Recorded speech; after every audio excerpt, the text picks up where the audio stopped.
పేరు శ్యామ అండి. ఈరోజు నేను చెప్పేది కొంతమంది ఆడవాళ్ళ వల్ల చాలామంది మగవాళ్ళు ఇబ్బందులు పడుతున్నారని ఇప్పుడే ఒక న్యూస్ వచ్చిందండి. ఆ న్యూస్ ఏంటంటే ఇప్పుడు ఆడవాళ్ళు తమ పని తాను చేసుకుంటే ఇబ్బంది లేదు. ఇప్పుడు ఎవరికో పిల్లలు లేరు, వాళ్ళు పెంచుకుంటున్నారు. పెంచుకున్నంటే మీకు ఇబ్బంది ఏముంది? ఆ పిల్లోడు కానీ చెప్పిన మాట వినకపోతే వాళ్ళు ఉన్నారు చెప్పుకోవడానికి.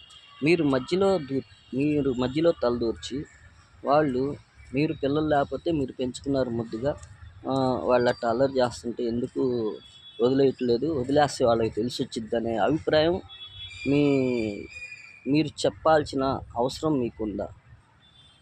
ఆ పిల్లలు పెద్దయ్యి మీరు చెప్పిన మాటలు గుర్తుపెట్టుకొని రేపు మంచి భవిష్యత్తులో మిమ్మల్ని చెప్పు తీసుకొని తంతే అప్పుడు పరిస్థితి ఏంది?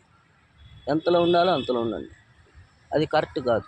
ఆ పిల్లో పెరిగి పెద్దదైతే మీ పరిస్థితి ఏంటి? మిమ్మల్ని కొట్టరని రూల్ ఏంది? నా పేరు శ్యాము, ఉంటాను. ఏదైనా తప్పు ఉంటే క్షమించండి.